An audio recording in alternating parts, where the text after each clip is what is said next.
Hi, I'm Ben. Welcome to my book corner. Today we're taking another look at an indie book. This one is The Automaton by Ian Young that came out back in October of 2022.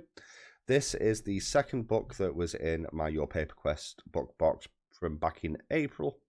And this is once again a sci-fi novel coming in at 338 pages long. As always, we're going to talk a little bit about the story, the characters, the world building, and the presentation before I give my final thoughts at the end of the video. Let's dive into this one. Alright, so what is Automaton? This is a hard one for me to describe in terms of story without doing any major spoilers, which I don't wish to do. This almost doesn't read like fiction in many regards. So what do I mean by that? Well, we have a core main character who is called XR345A, who is awoken around 5,000 years after the last biological human on Earth has passed away. And XR is activated, reactivated, turned on, awoken, whatever choice of word you choose to use, by a computer program and hologram, basically, and is tasked with recovering certain artifacts. Now, what these artifacts are, and this in many regards is a bit like a treasure hunt, are actually kind of VR memories of a number of key individuals throughout history, ranging from the advent on AI, specifically to do with the vote to actually legalize learning AI, up until the death of the last biological human. So a lot of the story is actually taken from the point of view of these characters throughout history as XR lives those memories, for want of a better term. And what you therefore have is this almost feels like a number of very accurate witness testimonies or lived testimony and memoirs in a way from these various different points of history. And whilst they are all connected loosely together, and I can't spoil what that connection is here, there is a connection there, and you see the cycles of humanity as it deals with this new status quo and its own guilt and conscience around its creations, or lack of such in some cases. And we see the cycles of history that have perpetually been repeated throughout our time on Earth as it is right now, as well as some of the ethical dilemmas of the creation of sentience as well.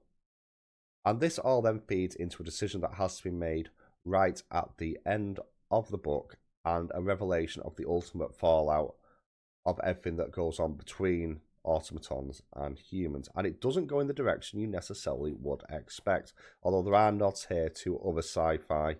For example, some of the cover art does kind of resemble in many ways the T-101 from Terminator, and that is directly referenced in the book as well. But it doesn't necessarily go where you expect it to, and it makes it a bit of a weird viewing because you have these multiple points of view being lived through the point of view of our main character. So you'll start a part of the book, and then you'll go into the memory, and you'll live through that memory, then come out and get that sort of introspection. So in many regards, this doesn't read like traditional fiction, and it took me a bit of time to get into this. But it really, really does work for framing the very loose narrative that's going on here. And the further into the book and the story I got, the more I got drawn in, despite the fact you do have multiple POVs going on here. And actually, I think this is a very, very clever way of discussing the various ethical concerns around AI, for me personally at least. So again, much like the story, I can't talk too much about characters here without spoiling. But again, as mentioned, this is basically various snapshots in history from the point of view of multiple different characters that do have a loose connection. So, and you also have XR345, who is freshly awoken and initially at least is slightly befuddled by what's going on, doesn't really understand, but you actually do see some very organic growth in the character as they kind of assimilate these memories and experiences and grow in their kind of end of chapter points. And the book is split into various parts, and you're following a number of very different types of people.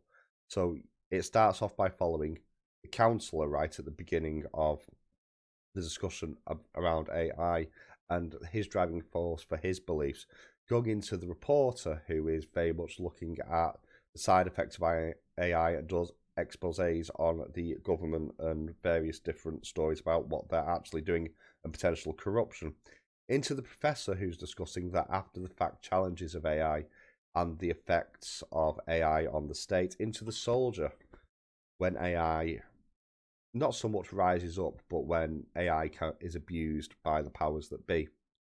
Following on to the ambassador, the person trying to get AI and humanity to live together as equals, and that is in many ways the most interesting part of the book, which I'll talk about in final thoughts at the end. Into the companion, what happens when true love blossoms between two different races, and finally, the analyst. And these all give very, very different viewpoints towards the world in general, as the world does move on. It's over several hundred years at that point. But not just that, it also looks at how the living circumstances of the time affect how the interactions between humanity and AI vary in some ways and yet somehow stay disturbingly constant, and looks here at equality and rights and how people feel about this man-made creation who may well have the ability to usurp and excel beyond humanity's limitations, is really well fleshed out here, and you do get a very balanced perspective, but it's very much informed by events that are going on at the time. So, for example, from the soldier's point of view, the soldier very much is anti-AI because the AI are being used to exterminate rebel dissidents. But then you have the growth as the truth of what's going on gets revealed, and you have this general budding friendship that occurs as well throughout. And what's really interesting is the way it approaches how AI learning works. Now, this seems like a weird thing to mention here, but it does play into XR's development of personality throughout the course of the book. And in terms of XR's sort of cycle through the book, it's only a very short period of time. It all takes part from XR's point of view during, I think it's about a day, maybe a day and a half, as he goes through what is basically a museum, regaining all this stuff. But the extra stimulus causes an organic growth that's obviously accelerated as personality begins to inhibit and set roots within XR themselves. And it's a really interesting way of showing and developing character growth through that external stimulus, which you don't see very often. Well, that is going to lead me more so into world building. World building here is what really sets the grounding for this novel. By that, what I mean is, if the world building fell apart here, this wouldn't have engaged me anywhere near so well. Because you have these time jumps, and the time jumps do vary. One might be only a decade later, and one might be 100 years. But you see the leaps and bounds that humanity can make, and the regression that it also has often made throughout our entire recorded history. So you have things like the initial discussion and pushback potentially against AI, something we see today and is going to be an ongoing thing for decades, I suspect, at this point. You then have the side effects. What happens when AI first comes in? Why was AI created? What was the point in creating these artificially intelligent robots, inverted commas, because they're not robots? What was the point in doing it in the first place, and why was AI actually allowed? Because for a long time it had not been.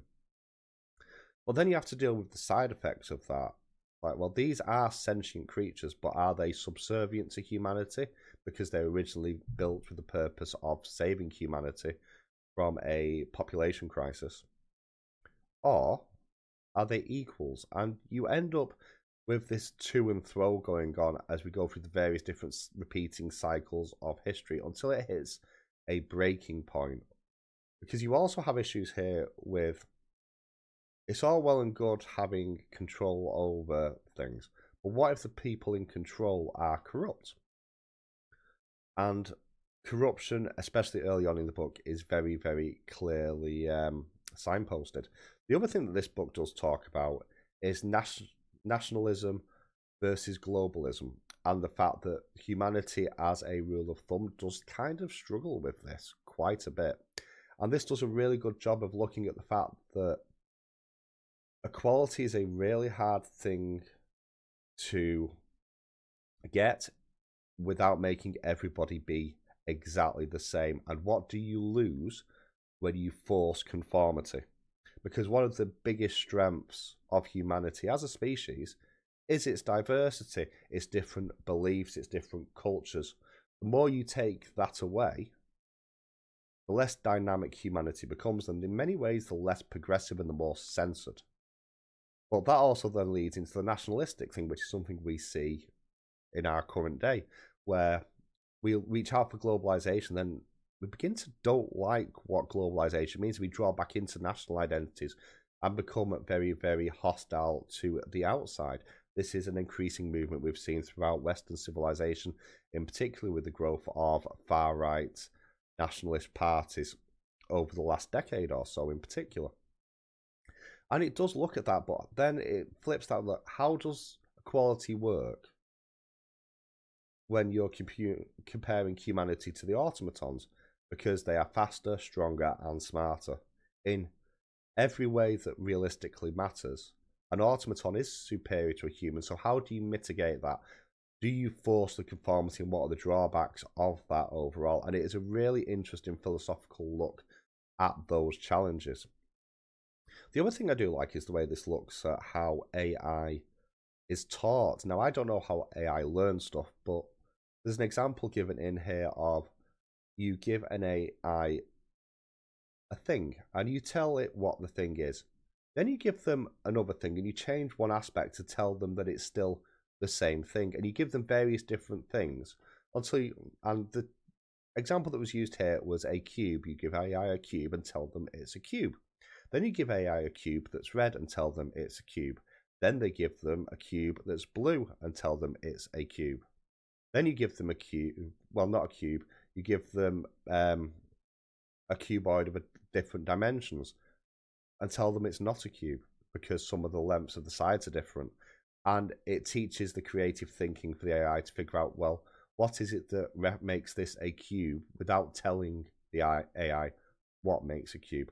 And that is a really interesting snapshot. And I suspect that is quite similar to how AI is taught in terms of developing its own thinking as well.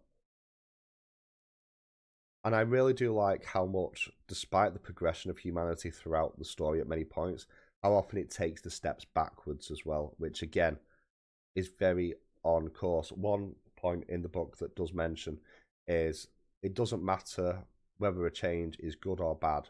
People will always fight it for one reason or another. And that is so true in many regards. The world building here is stellar. I don't have much to add into presentation here that I haven't already mentioned in the previous areas. You do have the different points of view as you go in, and the fact that each part of the book, which is generally about 50 pages, give or take, is broken into the name of kind of the archetype of the character whose eyes we're looking through. It does prepare you for the differences of each chapter, and there are little quotes at the beginning underneath each of the characters. So for the professor, for example, and how dare you forget the nature of humanity? The very philosophical look at what really makes humanity tick gives you an idea of what you're dealing with within the chapter and how the professor is going to view things. And that really does help ground a lot of the story here. On top of that, you then also have the fact that you are starting and ending each part of the book from the point of view of XR as he's going into this brand new situation. You're seeing the gradual growth between the different parts as he moves from A to B, trying to figure out what he's just learned and to some extent what the point of it is. And you see the forced growth as more stimulus is introduced, and it's really, really well done. It did take me a little bit of time to get into this, but this is very much a slow reel-in, or was for me at least. And by the end of the book, I was fully immersed and engaged both intellectually and emotionally as well, because there is a strong emotional core to this in a way that I kind of didn't expect when I started out, and it did an amazing job of pulling me in without me realizing, which is exceptionally good presentation. In terms of flow, the flow is uneven as you would expect because this reads in some regards more like a non-fiction book because you're going back to memories and almost like case studies. But that's fine because you have these smooth transitions through XR between the different parts that show the importance of how things have progressed or regressed, or the importance to XR as the character that is growing as well. So overall, this is a very clever, very smartly presented book as well. Final thoughts. This will surprise people that I spoke to early on about the book because I didn't realize how much this book was getting its hooks into me early on to draw me in. By the end of the book, I think I was the most immersed of any book I've read this year, bar none.